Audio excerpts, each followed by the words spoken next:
영천교회론에 대해서 지난 시간 그리고 오늘 시간 이렇게 살펴보려고 합니다. 무엇이 참된 교회인가? 교회 본질에 대해서 지지난 시간에 이렇게 1부, 2부로 나누었고, 그 본질을 담는 것이 제도다. 교회는 그 유기체와 제도 사이에서 언제든지 진자운동을 하는 곳이다. 제도를 강화하게 되면 교회는 교권주의로 흘러가 버리고 말고, 유기체만을 강조하게 되면 교회는 신비주의로 가고 만다.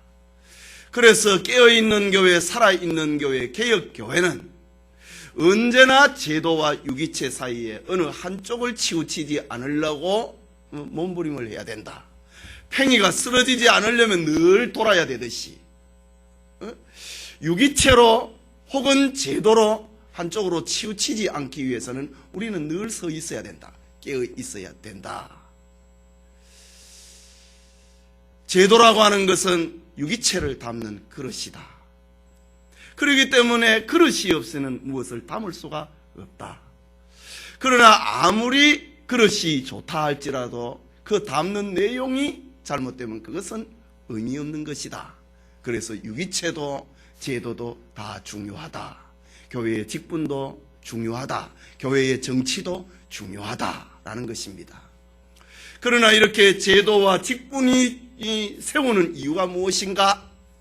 성도를 세우고 하나 되게 하고 하는 이런 유기체를 지향을 하기 위해서 제도가 필요하다라고 했습니다. 참된 교회가 무엇인가? 교회의 표지에 대해서 지난 시간 살펴보았습니다. 참된 교회라고 하는 것은 하나님의 말씀이 정확하게 전파되는 교회여야 된다. 교회에서 하나님의 말씀이 바로 전파되지 않으면 그것은 교회일 수가 없다 이거지요. 교회는 성경 전부를, 오직 성경을 가르쳐야 되고, 또 성경 가운데 어느 한쪽을 치우치면 안 되고 모든 성경을 전해야 된다. 이것이 우리 교회는 지향을 하는 것이 구약과 신약 전부를 가르치는, 그리고 오직 성경을 가르치는 교회다. 참된 교회의 또 하나의 표지가 무엇인가? 그것은 세례와 성찬식을 정당하게 실행을 하는 것이다. 세례와 성찬은 하나님이 우리에게 찾아오시고 은혜를 주시는 방편이다. 우리 지난 시간에 공부한 내용입니다. 잠깐 복습을 하고 오늘 교환으로 들어갑니다. 이것이 알맹이입니다. 하나님의 말씀, 그리고 세례와 성찬, 교회의 알맹이입니다. 그래서 우리 개혁교회에서는 하나님이 우리에게 찾아오시는 것이 은혜의 방편이 두 가지가 있다 이거죠. 하나는 성경이다. 하나님 말씀이다. 그리고 또 하나는 성례다. 이 두 가지가 우리가 하나님이 우리에게 찾아오는 방편이다 이거죠. 다른 것은 없다 이거죠. 그래서 그것을 가리켜 은혜의 방편이다. 하나님의 말씀, 성례, 그리고 성례는 세례와 성찬, 이것이 있습니다. 이게 알갱이입니다. 이 알갱이를 보호하기 위해서 교회는 권징이 신실하게 시행이 돼야 된다. 교회의 선결을 위해서, 교회를 화평을 지키기 위해서, 교회를 위해하려고 하는 무리가 있을 때에, 교리적인 오류를 범할 때에 교회는 권징을 시행을 해야 된다. 교회의 도덕적인 무리를 일으킬 때에 교회는 권징을 시행을 해야 된다. 바로 제도입니다. 이 유기체와 제도를 요약을 해서 집약을 해놓은 것이 바로 교회의 3대 표지다. 종교개혁 이후에 개혁자들은 참된 교회가 무엇인가? 수없는 시행착오와 고민과 기도를 하고 성경을 연구하면서 참된 교회라고 하면 이 세 가지가 집행이 되어야 참된 교회다라는 겁니다. 첫째 뭐라고요? 하나님의 말씀. 둘째는 세례와 성찬, 그리고 셋째는 권징의 시행. 이 세 가지가 조화롭게 잘 어느 하나라도 빠짐이 없이 산발이처럼 딱 걸쳐야 이게 참된 교회다라는 겁니다. 우리 교회는 이런 교회의 표지 위에 서 있는 교회다라고 했습니다. 오늘은 교회의 정치 형태로서의 영천교회입니다. 우리가 비록 작은 무리이지만은 대형 큰 교회는 아니지만은 우리가 뼈대 있는 집안이 돼야 되지요. 예. 교회의 정치 형태로서의 우리 영천교회 위치가 어디냐 이거죠. 주님이 교회의 머리입니다. 주님이 모든 권세의 근원이십니다.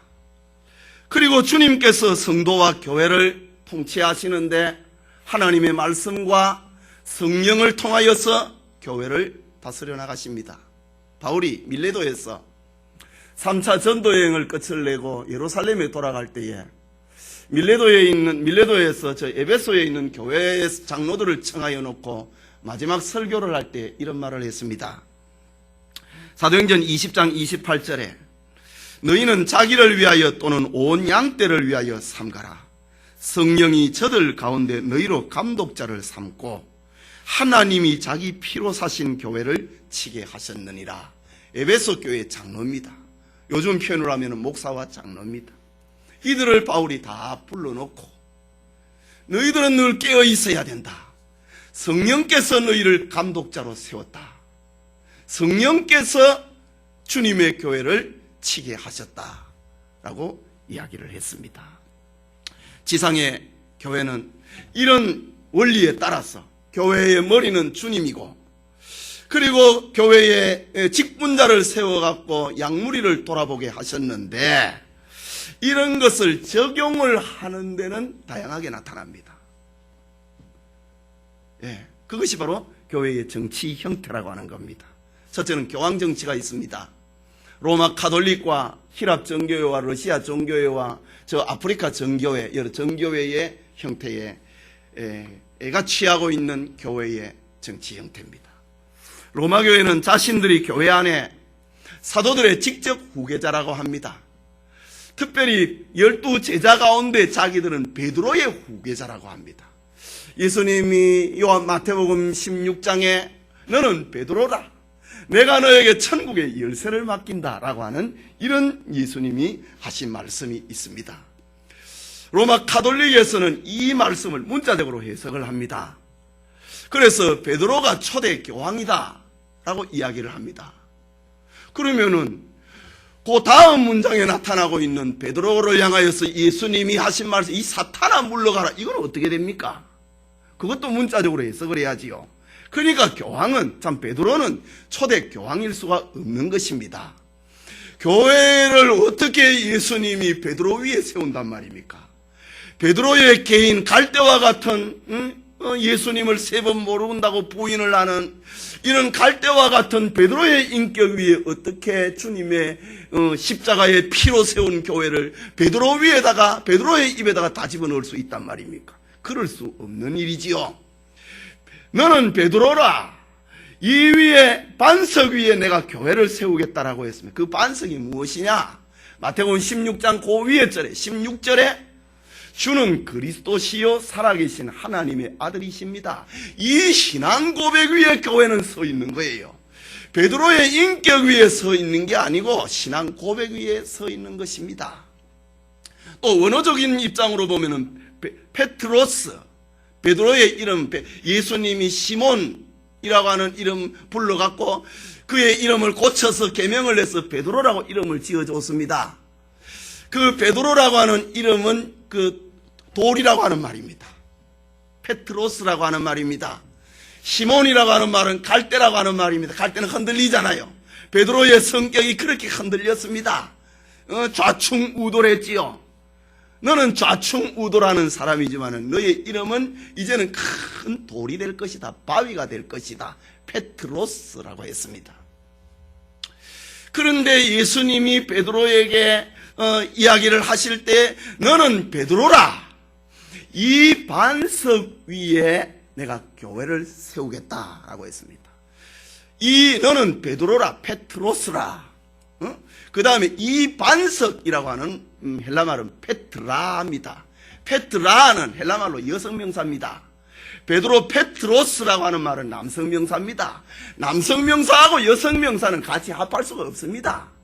베드로하고 교회하고는 합할 수가 없는 겁니다. 남성 명사고 여성 명사입니다.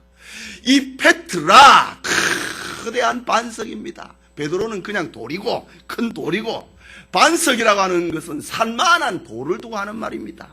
너의 신앙 고백은 태산과 같은 반석이다 라는 그런 말입니다. 이 원어를 연구를 하더라도 베드로는 초대 교황이 될 수가 없습니다. 그러나 어쨌든 로마 가톨릭에서는 베드로를 초대 교황으로 생각을 하고 자기들은 베드로의 직계 후예다라고 합니다. 그리고 교황은 절대 군주의 위치를 가지고 있습니다. 교황만이 전 세계의 로마 가톨릭 교회를 지배합니다. 지금 현재 그렇지 않습니까? 교황만이 성경을 해석을 할 권한이 있습니다. 지금 여기 밑에도 천주교회가 있지요. 저기는 성경, 주교가 있는데, 신부가 있는데 성경 해석 권한이 없습니다. 성경 해석 권한은 오직 교황에게만 있습니다. 저는 지금 성경을 해석을 하고 설교를 하잖아요. 그러나 신부들은 성경 해석의 권한이 없습니다. 매주마다 설교문이 서울대교구에서 내려오게 되어 있습니다. 왜? 성경 해석 권한이 신부에게는 없습니다. 성경을 해석을 하는 권한은 오직 교황에게만 있기 때문에 그렇습니다. 교황은 성경을 해석을 하는 권한이 있고 교회의 교리를 결정을 하는 권한이 있고 교회의 예배와 교회의 정치를 결정을 하는 그런 권한이 오직 교황에게 있습니다. 한 사람에게만 권력이 집중이 되어 있습니다. 이걸 가리켜 교황 정치다. 교회 정치 형태로서의 말입니다. 예수님을 머리로 삼고 자기가 베드로의 자리에, 교황의 자리에 들어가고 자기가 구원을 나눠주고 성경을 해석을 하고 교회를 통치를 하고 교회를 행정을 하고 예배의 순서를 지시를 하고, 이게 교황 정치입니다. 우리 옛날에 첫 시간에 우리가 공부를 했지요. 개혁교회 직분론을 공부를 할 때 했습니다. 이 로마 가톨릭은 바로 예수님과 성도 사이의 중간에 다리 역할을 하고 있다 이거죠. 그래서 고해성사도 하기도 하고 그래 하지요. 다리입니다. 그러니까 교회의 직분자 교황 정치 이걸 통과하지 아니하고는 주님을 만날 수 없다 이거죠. 이게 교황 정치입니다. 가톨릭입니다. 그리고 교황 밑에 여러 성직자들이 있지요. 추기경이 있고 또 여러 사제 부제들이 있습니다. 그리고 그 밑에 있는 추기경과 사제와 부제들 그리고 신부들은 다 위에 있는 상급자들에게 절대 복종의 의무가 주어집니다. 그리고 교회를 다스립니다. 평신도들은 교회 정치에 대한 발언권이 없습니다. 감히 주님의 대리자한테 발언권이 있을 수가 없죠. 이게 교황 정치입니다. 로마 교회에서는 죄를 대죄와 소죄로 나누어 가지고 교회를 통치를 합니다. 대죄는 용서받을 수 없는 죄, 소죄는 용서받을 수 있는 죄. 그래서 교황 정치에 도전을 하면은 그 죄는 용서받지 못하는 대죄에 해당이 됩니다. 그러니까 이 제도 안에서는, 로마 가톨릭의 정치 안에서는 오직 복종, 오직 순종, 그밖에 없습니다. 그뿐입니까? 죄를 지을 때마다 신부에 가서 고해성사를 합니다. 신부는 일반 평신도들의 모든 비밀을 다 알고 있습니다. 그걸 도전을 하면은 너 까불지 마. 고해성사. 그러니까 절대 복종밖에 없는 것이, 이것이 바로 로마 가톨릭 정치다, 교회다라는 겁니다. 그 다음에 감독 정치라고 하는 것이 있습니다. 현재 교회 가운데 감리교회의 정치 형태입니다. 감리교회는 로마 가톨릭의 정치하고 비슷합니다. 교회의 머리 되시는 그리스도께서 교회를 직접 운영을 하시는데 사도의 후계자들인 교회 고위 성직자들 그리고 감독들에게 그 권한을 위임을 했다. 그럴듯한 말입니다. 워낙 교회에 통치할 수 있는 권한을 하나님이 위임을 했다. 그런데 그 다음이 이제 중요한, 우리 임직자들은 교환이 있지요. 그 감독직은 구별된다. 독립적이다. 그리고 무제한으로 그 권한을 행사할 수 있다. 그게 이제 잘 안 맞는 겁니다. 그 앞부분에는 하나님께서 권한을 위임을 했다. 그 말은 맞지만 그 권한은 무제한적이다. 독립적이다. 견제가 없다. 그런 겁니다. 이런 제도는 신자의 공동체는 교회 정치에 참여하지 못하는 교황 정치의 또 다른 변형이다. 그래서 감리교회에서는 감독이 교회 목사들을 그냥 지방으로 그냥 보냅니다. 당시 어디가 이번에는 섬에가 어느 시골에가. 이게 교황장그 감리교회의 행정 원리입니다. 그러니까 감독한테 잘 보여야 돼요. 그래야 도시로 목회지를 찾아옵니다. 이게 감리교회입니다. 그러니까 로마 교황 정치하고 비슷하지요. 그렇습니다. 그게 감독 정치입니다. 서울에 큰 감리교회 있지요. 금난교회나 또 강남에 또 있죠. 무슨 광림교회나 다 이런 정치 형태. 그러니까 그분들이 주로 감독이거든요. 감독의 권위 앞에는 교황 비슷하게 그렇게 복종합니다. 이게 감리교회의 정치 형태입니다. 그 다음에 회중정치가 있습니다. 이거는 침례교회입니다. 여러분 어느 교회를 가더라도 내가 무조건 다하면 다 한다 이게 아닙니다. 교회에 다 정치의 형태가 다 있습니다. 일반 성도들은 아이고 만나 조용히 가서 예배드리고 뒷전에 앉아있으면 오지 그래 하지만은 그러나 그 교회라고 하는 그 실체가 바로 이런 것입니다. 그렇다고 해서 감리교회 이단 아니지요? 뭡니까 로마 카톨릭에서 변형이 돼 개혁돼 나왔습니다. 거기에서 권력을 잘라내고 했다 하지만은 그러나 그 형태를 가지고 있는 거 감독 정치라고 합니다. 그 다음에 회중 정치입니다. 이거는 주로 침례교회에서 취하고 있는 교회 정치의 원리입니다. 각 교회 또는 회중은 완전한 독립교회다. 감리교회는 감독에게 모든 것이 권력이 집중이 되어 있는데 회중교회는 모든 힘이 회중의 성도들에게 있다라고 하는 겁니다. 완전 독립적인 교회이다 라는 겁니다. 회중교회에 있어서 교회의 지휘권은 교회의 회원들에게 있습니다. 장로교회에서 지휘권은 당회에 있지요. 그러나 침례교회에서의 지휘권은 교인들에게 있습니다.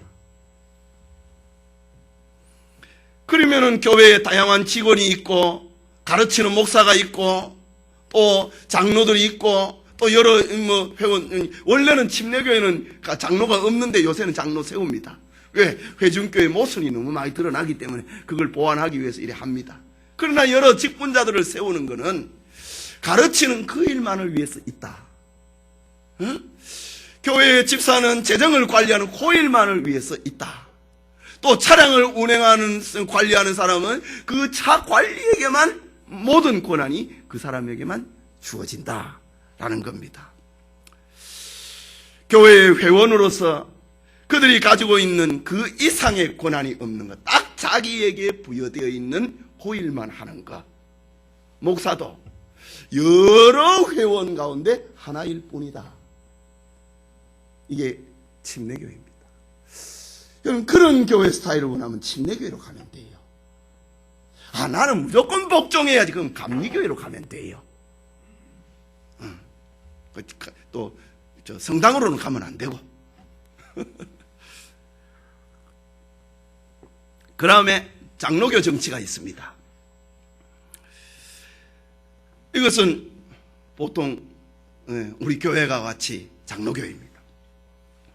장로교회의 정치의 원리는 모든 권한은 성도들에게 있다 이거죠.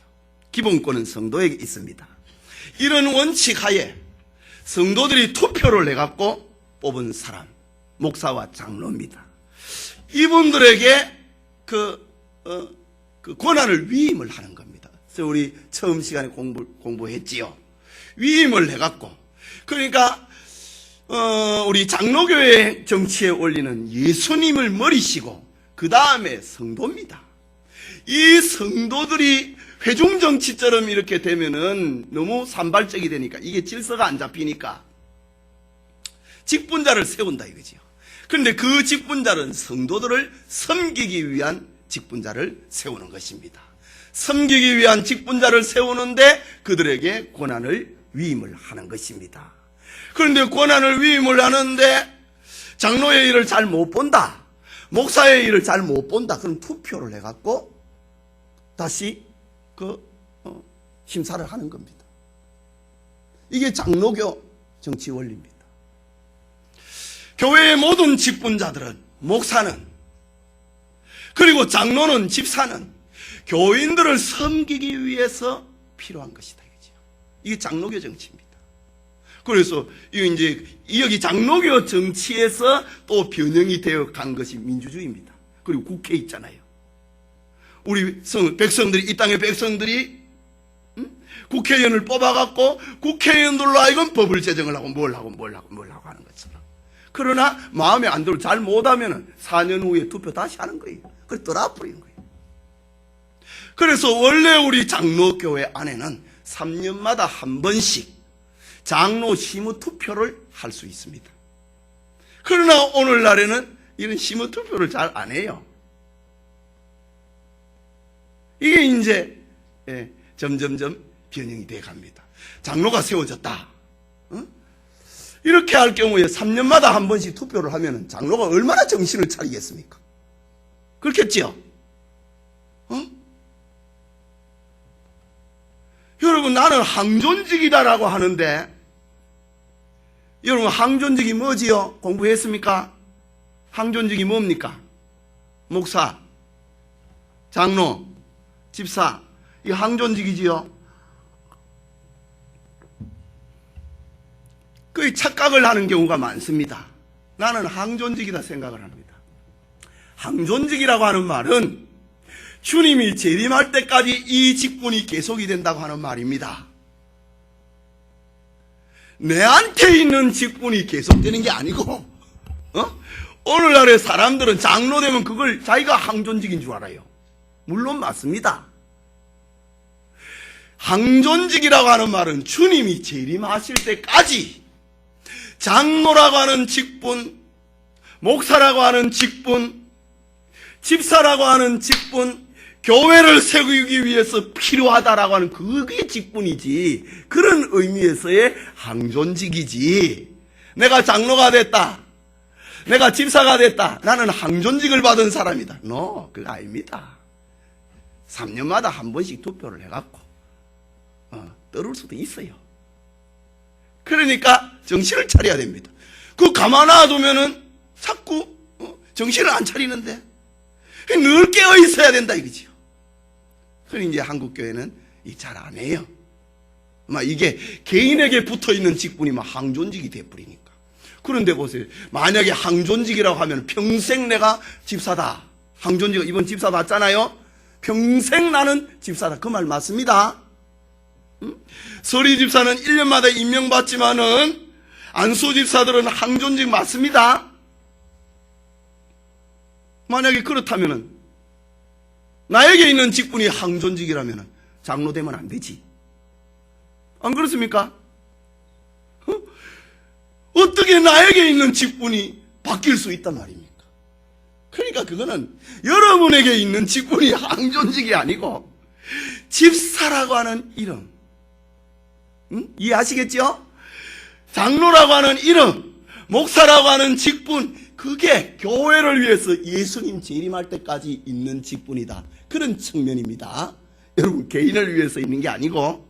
그러니까 그러면 내게 항존직인데 내가 예를 들어서 윤리적인 죄를 지었다, 교회의 의무를 성실하지 않는다, 그러면 교회에서 당회를 모여가지고 치리를 합니다.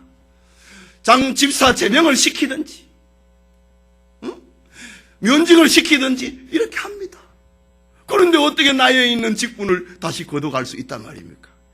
그러니까 내게 있는 게 아니고 주님이 재림할 때까지 그 직분이 계속된다 라고 하는 그 말입니다. 이제 그러다가 이제 3년 있다 내 떨어지겠네, 그런 말은 아닙니다. 그러니까 늘 깨어서 집사의 직분을 잘 보라 라고 하는 말입니다. 저도 1년직입니다. 저는 임시목사입니다. 아니, 임시목사도 아닙니다. 저는 전도목사입니다. 제가 전도목사예요. 전도목사이기 때문에 노회에서 1년마다 한 번씩 저에게 영천교회 당회장권을 저한테 임명을 합니다. 그러면 임시목사는 뭐냐? 교회 장로가 있는 교회인데 목사일 경우에 그 경우를 임시목사라고 합니다. 그 다음에 장로가 있고 교인들의 투표를 내갖고 위임을 받을 경우에 이때에 가리켜서 위임목사다. 그 위임목사는 특별한 어떤 어떤 실수가 없으면 그 사람이 평생 동안 이렇게 그 교회를 힘으로 하도록 그렇게 위임 투표를 하는 겁니다. 제가 이제 우리 목사님 내년에 어디 가시나? 그런 말 아닙니다. 제 신분의 위치를 지금 얘기를 하는 겁니다. 제 얘기를 해야 여러분이 이해를 잘하지.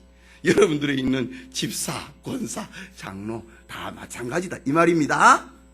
예. 자, 왜 나에게 직분이 주어지냐 이거죠. 교회 잘 섬기라고, 성도들을 잘 섬기라고, 성도를 섬기기 위해서 장로교회 행정 원리는 직분자가 있다라는 거 이해하시지요? 그러니까 성도를 잘 못 섬기면 장로의 일을 잘 못 본다, 집사 일을 잘 못 본다. 그러면 내리 안 출 수도 있다 이거죠. 당신 1년 쉬시오. 1년 쉬고 다시 자기를 돌아보고 내가 정말 장로가의 길을 갈 것인가, 집사의 길을 내가 감당할 것인가, 그거를 돌아보라 이거죠. 이렇게 해서 휴직을 시킬 수도 있습니다. 예. 자, 장로교회 정치 원리에 대해서 얘기했습니다. 그러면 우리 교회 정치 원리로서의 영천교회라고 했습니다. 우리 교회는 장로의 정치를 따르고 있는 교회입니다. 우리 교회는 교황 정치를 하는 교회도 아니고 그건 교주지요. 그게 교권이지요. 감독 정치를 하는 것도 아니고 교황 정치의 변형입니다. 그리고 질서가 없는 회중 정치를 하는 교회도 아니고, 우리 교회는 여러분 저를 청빙을 할 때 다 투표 안 했습니까? 그치요? 투표를 해가지고 저를 청빙을 한 겁니다. 안 되겠다 그러면 투표 안 하는 거예요. 그 3분의 2이 안 나오면 끝이에요. 그래서 목사로 하여금 긴장을 하게 하고, 장로로 하여금 집사로 하여금 긴장을 하게 하는 겁니다. 왜? 교인 잘 돌아보라 이거지요. 교인 잘 돌아보라 이거지요. 장로교회의 직분은 모두가 다 교인을 위해서 있는 겁니다. 여러분이 없는 목사 제가 무슨 의미가 있으면 무슨 소용이 있습니까? 여러분 주일날 교회 아무도 없는데 내 혼자 이거 서서 뭐 하겠어요? 뭐 달밤에 노래 부릅니까? 교인이 없는 목사는 소용이 없습니다. 서울 시내에 교회에 없는, 섬기는 교회 없는 목사 수두룩합니다. 그럼 무슨 소용이 있습니까? 교회 없는 장로, 교회 없는 안수집사, 그럼 무슨 소용이 있습니까? 이름만 가지고 내가 장로네, 내가 안수집사네, 그거 다 내려놔야 됩니다. 몰라, 어느 교회에서, 어느 교단에서 직분을 받았는지 몰라도 최소한 우리 장로교회에서의 직분은 교회가 없으면, 성도가 없으면 그 직분은 아무 의미가 없는 겁니다. 교인 잘 섬기라고, 교인을 주님에게 인도 잘하라고, 목사가 필요하고, 장로가 필요하고, 권사가, 집사가 이렇게 필요한 것이다. 우리 교회 위치입니다. 그런데 오늘날 한국교회는요, 이제는 막 이런 간판이 없어져 버렸어요. 어떤 교회는 주보를 봐도 대한의 수교 장로회 이게 없어요. 기독교 대한 감리회 이게 없어요. 대한의 수교 침례회 이게 없어요. 교회 이름만 가지고 있는 데 있습니다. 그게 참 이상한 교회입니다. 그러니까 짬뽕 하겠다 이겁니다. 지 마음대로 하겠다 이겁니다. 누구에게도 통제 안 받겠다 이겁니다. 한국교회는 점점 그렇게 돼갑니다. 어느 것이 제일 좋다라고 말할 수는 없습니다. 저는 장로교회 목사니까 장로교 행정원리가 저는 제일 좋지요. 그러나 감리교 목사님에게는 감독 정치가 제일 낫다고 할 겁니다. 침례교 목사님에게는 침례교 원리가 제일 좋다고 할 겁니다. 저 밑에 로마 카톨릭에서는 그 원리가 또 제일 좋다고 할 겁니다. 또 그래야 되지요. 요 있으면서 다른 게 좋아 보이면 그건 좀 이상한 거지요. 그런데 오늘날의 시대에는 장로교와 감리교, 감리교와 성결교, 장로교회와 순복음교회 이런 선이 없습니다. 그래서 강단에 장로교회, 우리 교회는 장로교 강단입니다. 장로교 강단에 순복음교회 목사가 와서 설교를 한다. 있을 수 없지요. 장로교 강단에 성결교 목사가 와서 설교. 그럴 바에야 장로교 뭐하러 합니까? 막 없애버리지. 지워버리지. 조그만하게 쓰지. 요새는 뭐 대한예수교 장로의 그거를 조그만하게 쓰는 교회도 있어요. 그 참 어떻게 자기를 그렇게 부끄럽게 생각하는지 몰라. 예. 그러나 오늘의 시대에는 이런 장로교, 감리교, 또 성결교, 성결교 또 뭐 순복음교 이런 교회들은 다 장로교 정치 원리를 따라갑니다. 예. 그러나 교회 정치 형태로서 볼 때는 로마 카톨릭 교황 정치, 감독 정치, 회중 정치, 그리고 장로의 정치 이렇게 있다라고 하는 겁니다. 그러나 오늘의 시대에는 이런 교회 정치 형태의 그 선이 없어져가는, 희미해져가는 이런 시대를 살고 있다. 그러나 우리 교회는 장로교회의 행정 원리를 따르는 교회다. 우리 오래된 교인들 다 아실 겁니다. 우리 뭐 오래됐다 해봐야 뭐 5년이다. 오래된 6년. 그래도 우리 회수로 하면 이제 5주년이에요. 아직 6년 안 됐어요. 내년 2월 돼야 6주년이에요.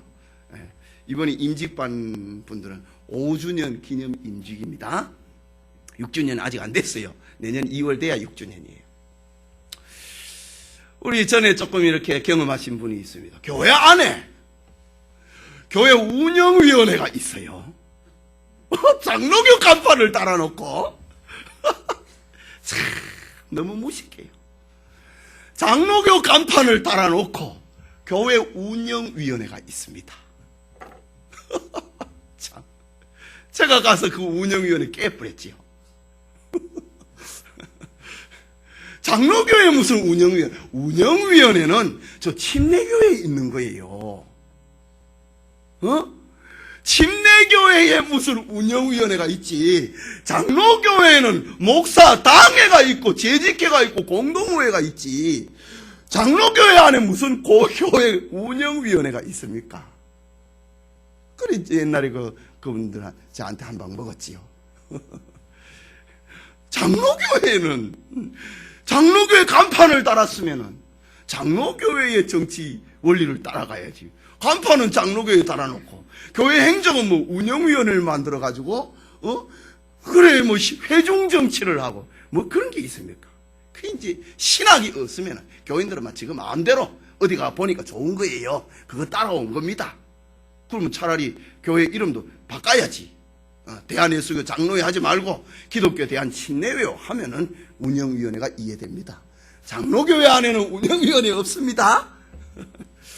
예, 그런 일이 있었습니다. 그 다음에 칼빈주의 신학 체계에 위에 세워져 있는 우리 교회입니다. 각 교회마다 이제 정치 형태를 떠나가지고 정치 형태 외에 이제 성결교회도 있고 순복음교회도 있고 여기 교단이 있잖아요. 그 이제 각 교단마다 이제 그 지향을 하는 게 있습니다. 감리교회는 죄인의 구원을 중심으로 여깁니다. 구원입니다. 뜨겁지요? 감리교회 뜨겁습니다. 죄인 구원, 정치 형태의 어떤 모습을 제외하고 뜨겁습니다. 요한 웨슬레이가 감리교회 창시자인데 웨슬레이가 뜨거웠습니다. 그래서 세계는 나의 교구다고 하는 그런 부르짖음과 더불어 교단을 형성을 하는 거지요. 죄인의 구원이다 이죠. 구원받은 사람이 우리가 어떻게 살아야 되느냐? 이것이 감리교회의 중심입니다. 또 침례교회는 중생의 신비를 강조합니다. 그래서 침례교회는 그 중생의 신비 세례거든요. 침례거든요. 그래서 침례교회는 세례를 줄 때 아예 물에 담가가지고 꺼내지요. 중생의 신비를 강조합니다. 루터교회는 이신득구를 강조합니다. 오직 믿음으로 구원을 얻는다. 맞지요? 틀린 거 없습니다. 다 옳습니다. 다 소중한 것입니다.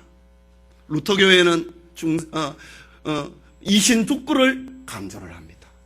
로마교회는 교회의 보편성을 강조를 합니다. 교회의 보편성, 성경 위의 교회, 교리 위의 교회, 이게 로마 카톨릭입니다. 성경 위의 교회, 교회 위의 교황, 교리 위의 교회, 교회 위의 교황, 로마 카톨릭입니다.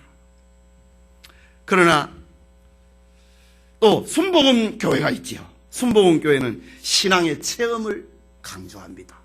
봤다, 들었다, 느꼈다, 꿈꿨다, 방언받았다.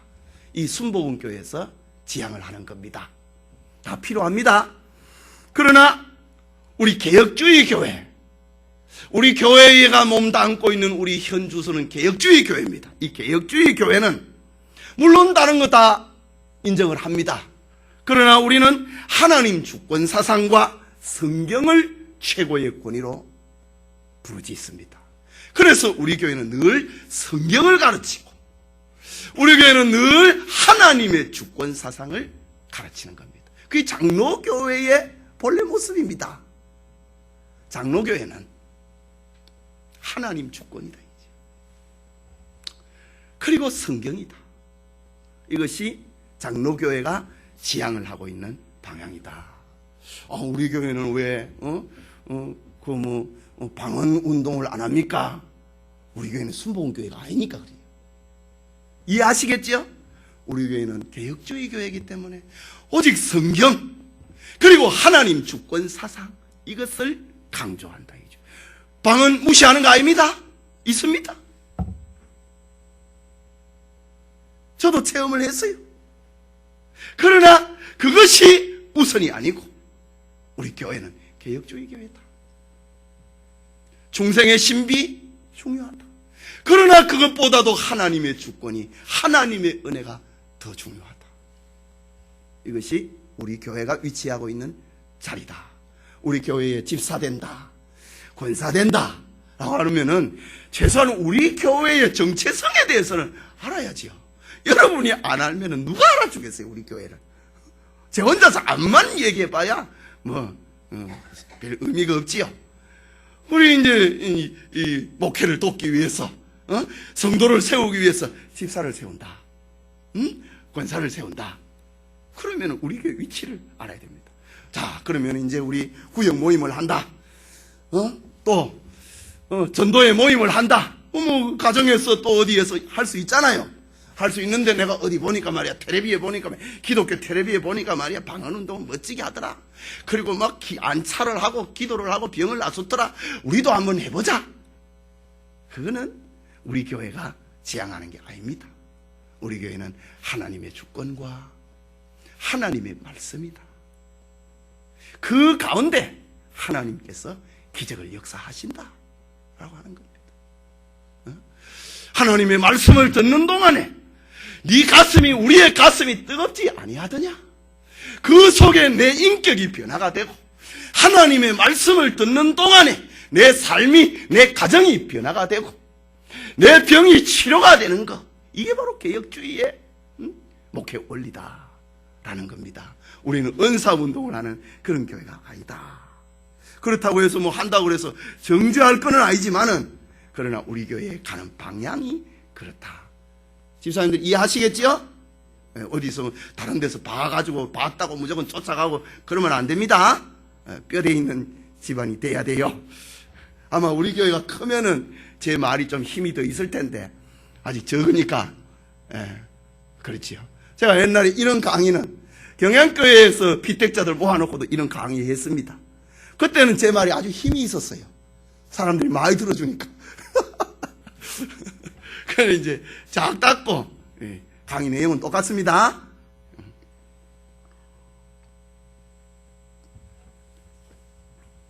그러면 하나님의 주권이라고 하는 게 뭐냐 이거지. 개혁주의 신학이라고 하는 것은 모든 사상 체계에서 사람으로 출발을 하지 아니하고 하나님으로부터 출발하는 게 개혁주의입니다.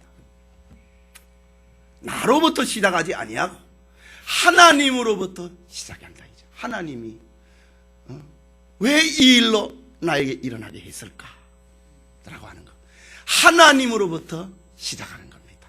특별히 그 하나님은 계시 의존 신앙입니다. 성경에서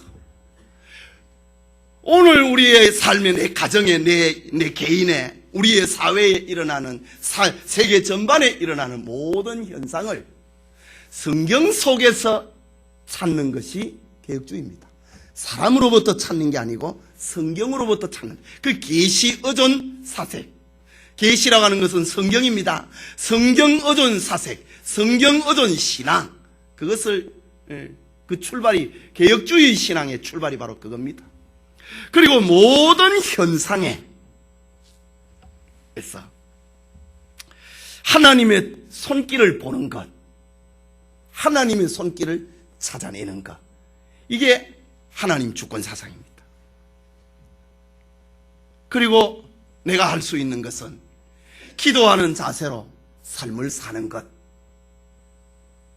이것이 개혁주의 신앙의 성도의 위치입니다. 그리고 구원 문제에 있어서는 나의 어떤 모든 의지를 배격을 하고 오직 하나님의 은혜만을 사모하는 것, 이것이 개혁주의 신학의 체계입니다. 우리 교회는 바로 여기에 서 있는 교회다. 모든 역사의 배후에 하나님이 계신다. 하나님이 교회 교인들에게만 관계하는 게 아니고, 지난주에 우리 성경 공부를 할 때에 어느 집사님이 이런 질문을 했어요. 하나님이 성도들에게만 관계를 합니까? 아니면은 불신자들에게도 관계를 합니까? 라는 질문을 어떤 성도가 했습니다. 하나님은 성도들에게만 하나님이 간섭하시는 분이 아니고 온 세계에 하나님이 자신의 주권을 행사하시는 분이다, 그겁니다.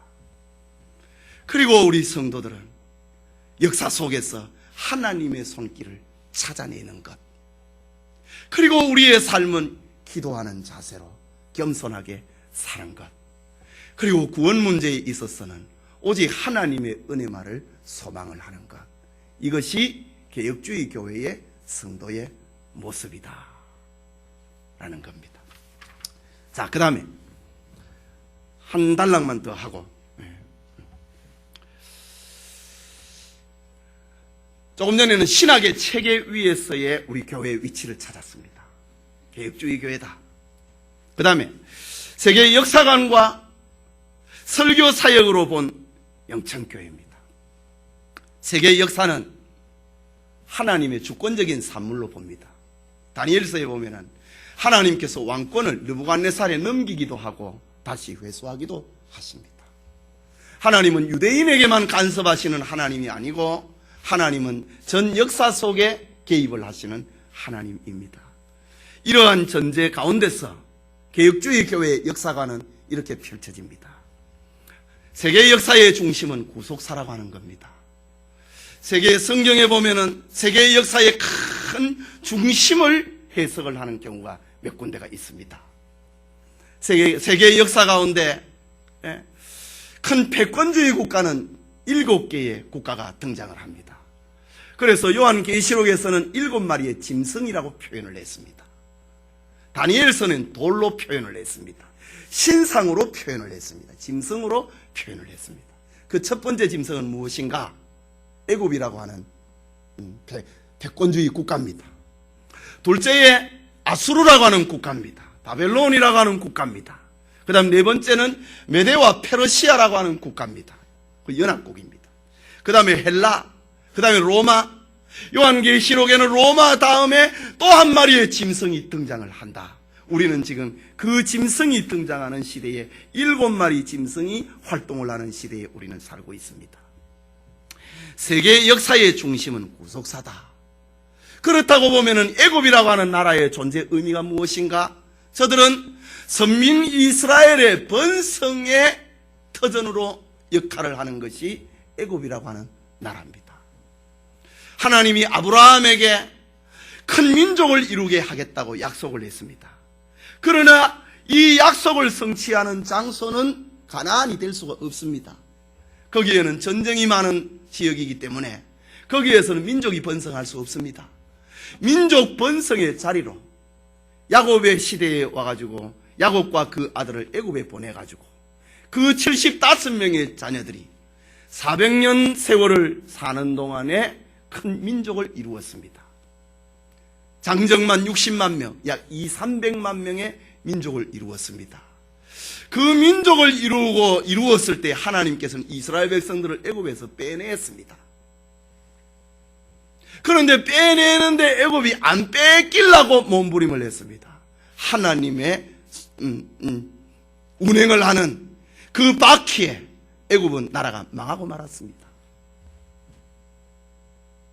애굽이 이 땅에 존재했던 이유는 선민 번성의 이유 때문에 존재했다. 둘째로 등장한 나라는 아수르라고 하는 나라입니다.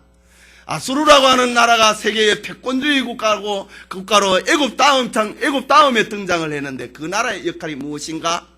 북왕국 이스라엘의 징계의 수단으로 사용을 했다. 이사야서와 열왕기서를 보면은 하나님께서 아수르를 들어서 북왕국 이스라엘을 징계를 했는데 저들이 하나님이 징계를 하라고 하는 도를 넘어섰습니다. 회초리를 들어서 이스라엘 백성들의 불신앙과 죄를 채찍질하라고 했는데 아수르는 칼과 창을 들어서 이스라엘을 죽였습니다. 그때 하나님께서 너 내 백성을 내가 징계하라고 그랬지 죽이라고 했느냐? 아수르를 역사 가운데서 없애버렸습니다. 아수르가 이 땅에 존재했던 이유는 선민 이스라엘 징계의 수단으로 사용을 했습니다.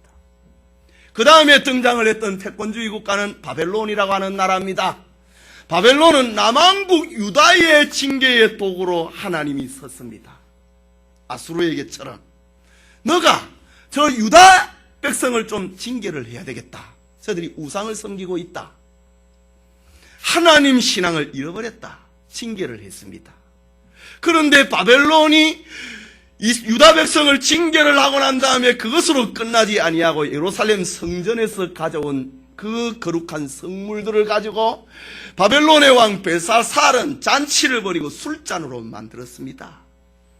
그 밤에 하나님께서 흰 벽보에 손가락이 나타나서 메네메네 데겔 우바르신이라고 하는 사람이 읽을 수 없는 그 신비로운 글자를 하나님께서 벽에 썼습니다. 그때의 그 글자를 다니엘이 해석을 합니다. 왕의 나라를 하나님의 저울에 달았는데 무게가 나가지 아니했나이다. 그날 밤에 바벨론은 멸망을 했습니다. 선민 징계의 수단으로 하나님이 바벨론을 사용을 했는데 저들이 그렇게 교만을 하고 하나님의 성전에서 예배드릴 때 사용하는 집기를 술잔으로 만들었을 때에 그날 밤에 메대와 페르시아의 연합군에 의해서 바벨론은 무너졌습니다. 바벨론이 이 땅에 존재한 이유는 그것밖에 없었습니다. 하나님 앞에서 쓰임받았는 것은 선민 징계의 수단 그것밖에 없었습니다. 그 다음에 등장을 했던 나라가 메대와 페르시아입니다. 메대라고 하는 나라, 페르시아라고 하는 나라인데 메대는 잠시 후에 페르시아에 의해서 복속이 되고 맙니다. 다니엘서에 보면은 그 다 나옵니다. 페르시아라고 하는 나라가 이 땅에 등장한 이유는 이스라엘 백성들, 바벨론의 포로지에 끌려왔던 이스라엘 백성들을 다시 돌아가라 이거죠. 돌아가서 성전을 지어라. 돌아가서 성벽을 건설을 해라. 그 역할을 위해서 쓰임을 받았는 것이 페르시아입니다. 이 역할이 끝났을 때에 페르시아는 역사의 무대에서 없어졌습니다. 오늘날 다 없지 않습니까? 세계의 역사의 중심은 구속사기 때문에 구속사 성취의 수단으로 끝이 났을 때는 나라는 없는 것입니다. 그 다음에 등장했던 나라가 헬라라고 하는 나라입니다. 헬라라고 하는 나라가 하나님의 구속사에 쓰임을 받는 것은 헬라는 저 알렉산더 대왕이 헬라 문화를 보급을 하기 위해서 세계의 언어를 통일을 시켜버렸습니다. 헬라 언어를 통일로 했습니다. 바로 이것이 하나님의 구속 역사에 쓰임을 받는 겁니다. 문화가 통일이 됐다. 언어가 통일이 됐다. 신약 성경이 헬라말로 기록이 됩니다. 헬라라고 하는 나라의 역사의 도구로, 하나님의 구속사의 도구로 쓰임을 받은 것은 언어의 통일입니다. 알렉산더는 그 일을 하고 끝났습니다. 그 다음에 등장을 했던 나라가 로마라고 하는 나라입니다. 로마는 세계는 로마로라고 하면서 세계를 정복을 하고 식민지의 그 노예들을 끌고 오고 곡식들을 로마로 싣고 오기 위해서 모든 도시에 로마로 통하는 도로를 뚫었습니다. 그 길로 바울과 전도자들이 전도하러 다녔습니다. 그게 쓰임받았습니다. 그리고 자신들의 어떤 곡물들을 그 식민지 국가에서 가져온 그 물건들을 로마로 잘 실어가기 위해서 군데군데 로마 군인들을 초소를 세워놓았습니다. 그래서 길의 안전을 지키도록 만들었습니다. 그 길을 전도자들이 다닌 겁니다. 그게 쓰임받았습니다. 또 로마가 쓰임을 받은 것은 예수님을 십자가에 못 박은 겁니다. 로마는 이런 일로 쓰임을 받았습니다. 그것이 끝났을 때에 로마는 없어져 버렸습니다. 그 다음에 7번째 짐승이 등장한다고 했습니다. 그것은 예수님의 재림을 재촉시키는 그런 역할을 하게 될 것이다. 신자들을 박해하고 교회를 박해하고 박멸하는 그런 일을 7번째 짐승이 하게 될 것이다 라고 합니다.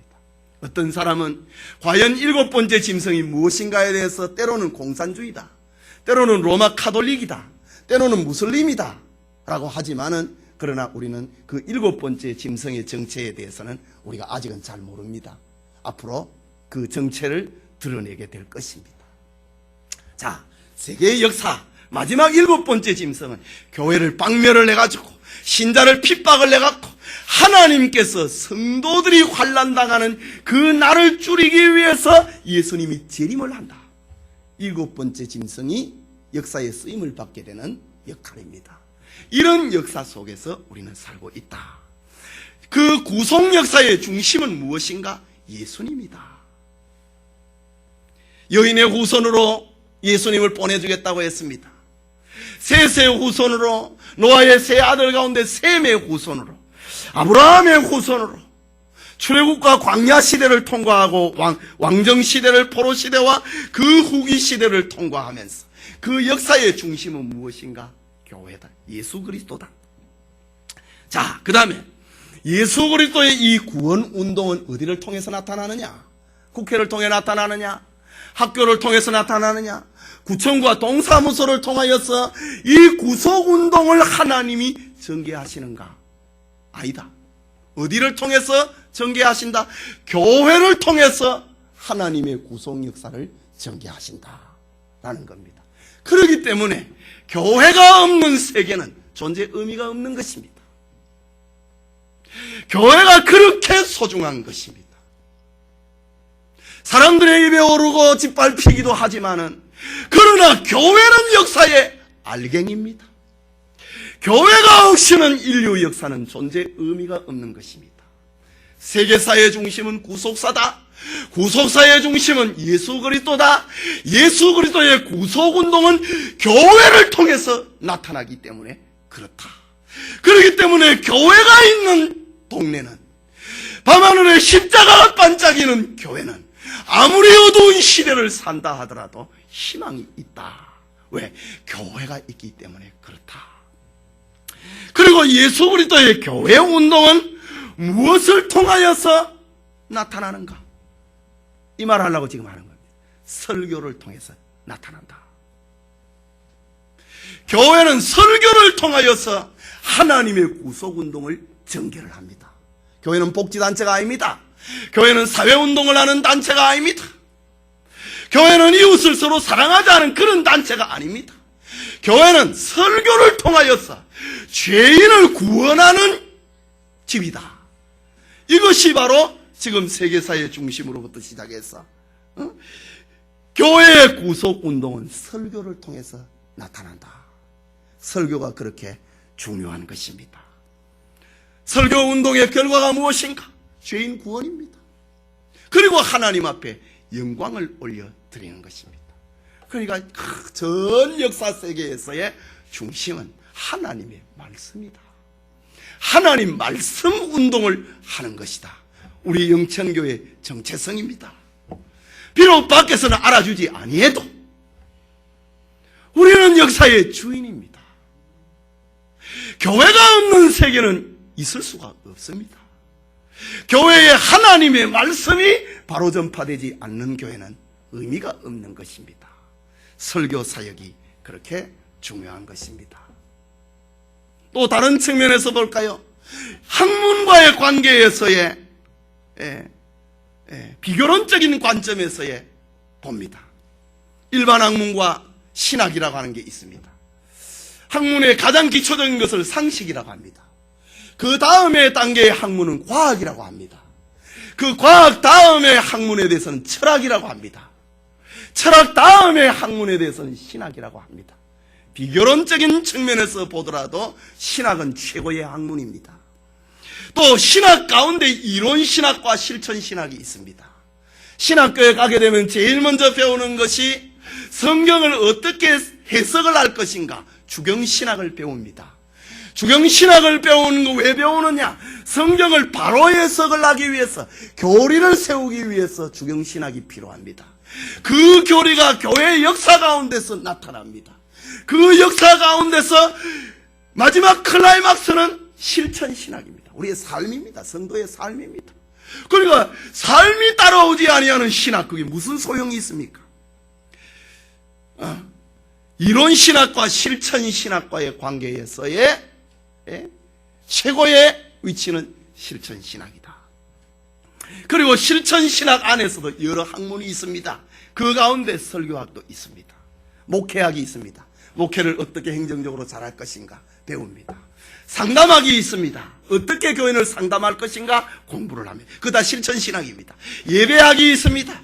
어떻게 예배를 경건하게 예배를 인도할 것인가 학문입니다.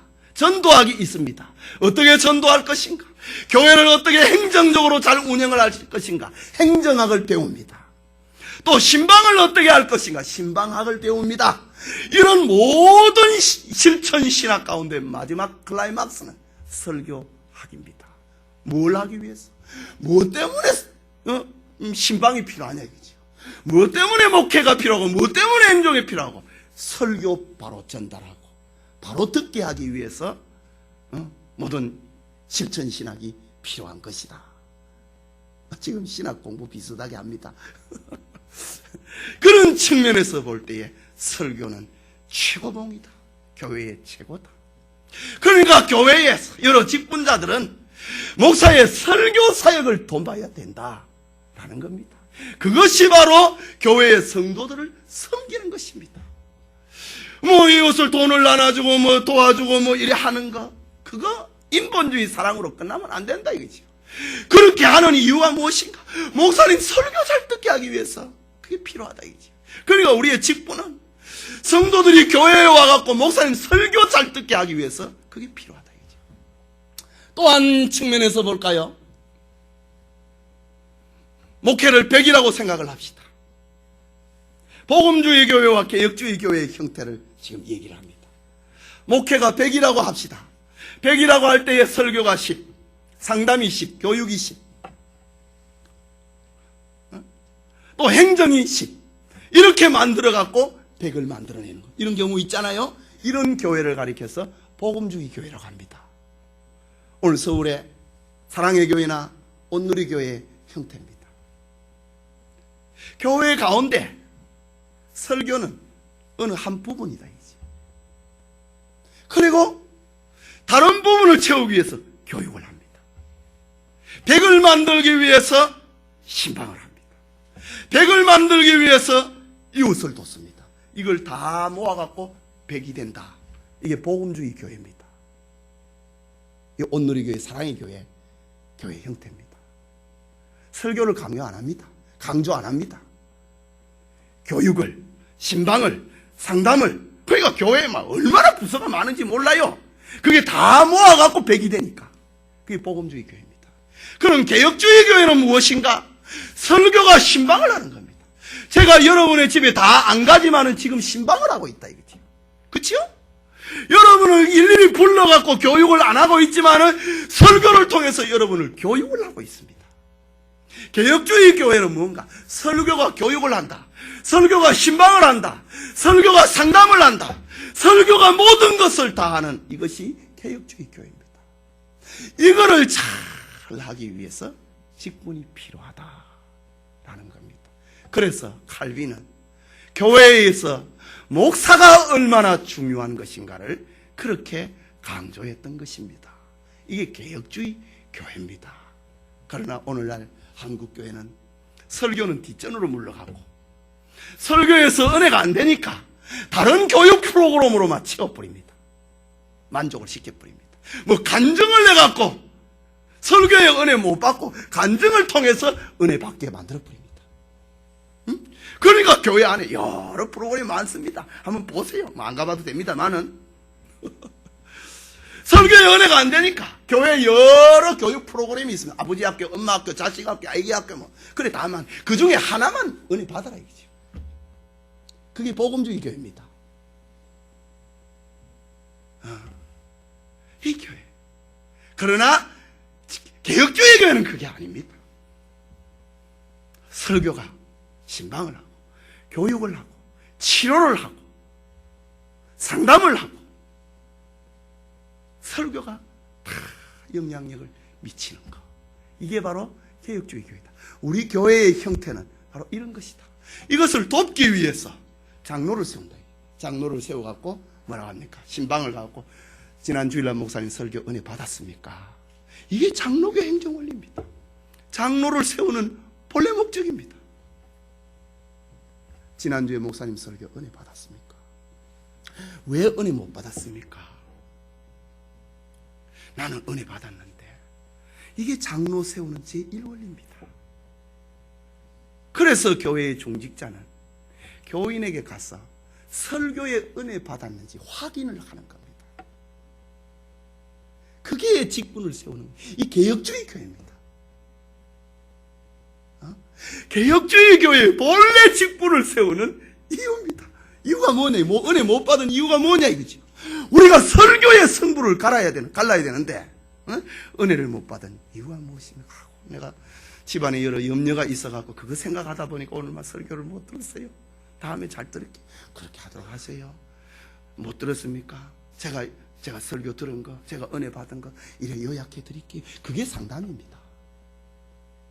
우리 잘 알아야 됩니다. 개혁주의 교회는 그랬습니다. 지금 저 네덜란드의 장로들은 그렇게 합니다. 그게 진짜 장로교회의 직분관입니다. 설교를 은혜를 받았느냐, 설교를 당신 잘 들었느냐, 그거를 확인하기 위해서 은혜를 못 받은 이유가 무엇인지 그거를 찾아갖고 목사한테 보고를 하는 겁니다. 그게 장로입니다. 장로의 진짜 역할이 그겁니다. 오늘 한국교회는 이상하지요. 목사를 견제를 하고 목사님 저러면 안 되는데 그거 참 성경을 모르고 정치를 몰라도 너무 몰라요.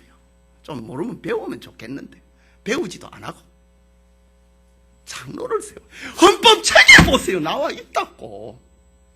우리 장로교 헌법책에 다 나와 있어요. 그걸 보고 설교를 은혜를 받았는지 못 받았으면 이유가 무엇인지 그거를 목사한테 와갖고 알려주는 거, 보고를 하는 거. 그게 장로입니다. 장로예요. 자, 우리 이제 그냥 막연한 교회가 아니지요? 그 분명한 교회라고. 좀 집이 크면은 힘이 있는데 집이 작으니까 좀 힘이 작아 보이지만은 자, 그런 원리다. 자, 이런 거를 우리가 실천하기 위해서 우리가 전도를 해야 된다. 선교를 해야 된다. 내일에 하나님의 사람들을 키워내야 된다. 이웃 사랑을 실천해야 된다. 이 세 가지에 우리 교회가 사명이 있다. 우리 비택자들은 내가 어디에서 봉사를 할 것인지를 생각을 하시라고요. 오늘까지 제가 소원 기도를 다 적어내라고 했는데 그래 적어서 내도록 하세요. 오늘 마치고 한 번 더 모임을 갖겠습니다. 제가 숙제를 하나 드릴 게 있어요. 자, 오늘 강의를 했는데 설교는 질문이 아니지요. 설교는 선포입니다. 주 예수를 믿으라. 그리하면 너와 내 집이 구원을 얻으리라. 여기 무슨 질문이 있습니까? 믿어야지. 설교는 오직 선포입니다. 그러나 강의는 선포가 아니지요. 그러니까 질문을 받겠습니다. 질문. 강 집사님 지난번에 질문하시대. 이 교회가 뭔지 좀 알겠지요? 우리 교회와 다른 교회의 차이점을 알아야 됩니다. 그래야 우리 교회가 존재의 의미가 있지. 저 집이나 우리 집이나 똑같으면 우리 뭐하러 합니까? 이 힘들게 연보 뭐하러 합니까? 다 합하지. 다르기 때문에 우리 교회가 여기에 있어야 된다. 다르기 때문에 우리 교회가 부흥해야 된다 이겁니다. 다르기 때문에 여러분들이 축복을 받았어. 주의 일을 해야 된다라는 겁니다. 오늘 비택자 교육, 오늘 이렇게 이론교육은 오늘 마지막인데 좀 우리 임직자들이 이렇게 잘 깨달으면 좋겠습니다. 아마 그 3년 전에 임직을 받은 분들은 아마 잊었을 거예요. 다시 자기를 그 본질을 찾을 수 있기를 바라고, 또 일반 우리 성도님들은 앞으로 집사가 되고 권사가 될 거니까 예비교육을 받았다 이렇게 생각하면 됩니다. 교회론이 분명하지 못하면 참 복잡해집니다. 역사마다 시대마다 이단자들이 나타났습니다. 초대교회에는 기독론에 대한 이단이 등장을 했습니다. 예수님이 하나님이다, 하나님이 아니다. 초대교회의 이단입니다. 중세시대에 와가지고는 천주교 시대는 총체적인 이단입니다. 그리고 종교개혁 이후에는 성경론에 대한 이단이 등장을 했고, 또 성령론에 대한 이단이 등장을 했고, 또 종말론에 대한 얼마나 많은 이단들이 등장을 하고 있습니까? 그러나 교회론이 잘못된 것에 대해서는 사람들이 이단이라고 생각 안 합니다. 그게 참 저는 아무리 생각해도 이상합니다. 기독교 교리에 7대 기둥이 있는데 성경, 하나님, 사람, 예수님, 성령, 교회, 종말, 이 7대 기둥이 있는데 여기에 잘못된 그걸 이단이라고 합니다. 그런데 교회론에 대해서는 잘못해도 이단이라고 안 하니 제가 참 이상합니다. 그래서 우리 교회는 교회론을 바로 세우기 위해서 이렇게 지금 진통을 겪고 있습니다. 교회론, 마지막 시대는 다 교회론 때문에 갈라집니다. 지금 우리가 그 시대에 삽니다. 바로 하느냐 이거지요. 디스크가 짬뽕을 만들어버리냐 이거지요. 바로 할 것이냐. 그 지사 선택입니다. 우리는 교회론을 바로 세워야 된다. 여러분이 들어 앉아있는 집입니다. 집이 기둥이 빠져갖고 기울어졌는데 그 불안해서 어떻게 가서 잠을 잡니까? 우리 교회는 교회론이 분명히 써있는 교회다. 비록 우리가 소수지만은 우리 집사 권사님들이 자부심을 가질 수 있기를 바랍니다.